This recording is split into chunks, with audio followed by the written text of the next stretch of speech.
सरकार द्वारा किसानों के हितार्थ चलाई जा रही अति महत्वाकांक्षी योजना पीएम किसान सम्मान निधि योजना किसानों को सशक्त एवं समृद्ध बनाने के लिए मील का पत्थर साबित हो रही है, क्योंकि इस योजना के माध्यम से केंद्र सरकार किसानों को आर्थिक रूप से सहयोग करती है। इस योजना के तहत केंद्र सरकार द्वारा किसानों को 6,000 रुपए की सालाना की दर से 3 किस्तों में राशि अदा की जाती है, यानी कि हर फसली सीजन पर 2,000 रुपए इस योजना के तहत किसानों के बैंक खाते में सरकार द्वारा डीबीटी के माध्यम से हस्तांतरित किया जाता है।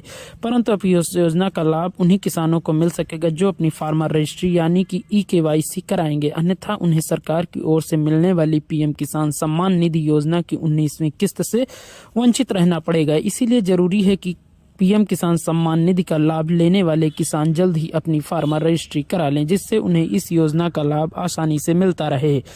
योजना के बारे में जानकारी देते हुए रायबरेली जिले के राजकीय कृषि केंद्र शिवगढ़ के प्रभारी अधिकारी श्री शंकर वर्मा बताते हैं कि फार्मर रजिस्ट्री से केंद्र एवं राज्य सरकार द्वारा चलाई जा रही योजनाओं का किसानों को आसानी से लाभ मिल सकेगा। फार्मर रजिस्ट्री किसानों को सरकार द्वारा संचालित योजना का एक ही प्लेटफॉर्म पर आसानी से लाभ मिलेगा, क्योंकि यह एक ऐसी प्रणाली है जिसमें किसानों का डाटा डिजिटल रूप में संग्रहित रहेगा। वह बताते हैं कि फार्मर रजिस्ट्री से किसानों को सरकार के द्वारा चलाई जा रही मुख्य 9 योजनाओं पीएम किसान, PMBY, पीएम कृषि, पीएम मृदा स्वास्थ्य कार्ड, कृषि यंत्र योजना, फसल उत्पादन सहायता योजना सहित अन्य योजनाओं का लाभ आसानी से मिल सकेगा। साथ ही वह बताते हैं कि किसानों की भूमि भी एक डिजिटल आंकड़ा सरकार के पास संग्रहित होगा, जिससे भूमि का विवाद भी कम होगा।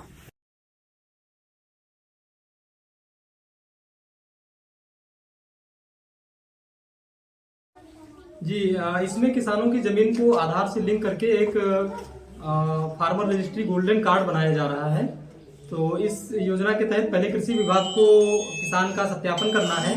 उसमें किसान को सत्यापन करके पोर्टल पे पंजीकृत कर देना है और पंजीकरण हो जाने के बाद किसान की जमीन को राजस्व विभाग के द्वारा उसी पंजीकरण पे ऐड कर दिया जाएगा। क्या फायदा होगा इससे? भविष्य में इसके कई सारे फायदे होंगे। एक तो इससे जमीनी विवाद सुलझाने में भी सहूलियत मिलेगी राजस्व विभाग को। इसके साथ साथ आगे इसमें जैसे किसान को उर्वरक का क्रय करना है तो संबंधित किसान को उतना ही उर्वरक उपलब्ध हो पाएगा जितना उसके पास जमीन है, ताकि किसान भाई हमारे जो है वो एक्सेस उर्वरक को ना खेत में बिखेरे। क्या कोई क्राइटेरिया निश्चित है? कैसे क्या डॉक्यूमेंट लगते हैं इसके लिए? इसमें किसानों को अपना आधार कार्ड लाना है, आधार कार्ड में रजिस्टर्ड जो मोबाइल नंबर है वो लाना है और एक खतौनी की प्रति लाना है।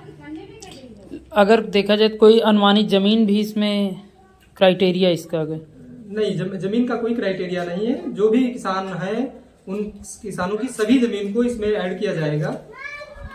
इसके लिए कोई अंतिम तिथि है या प्रक्रिया सतत चलती रहेगी?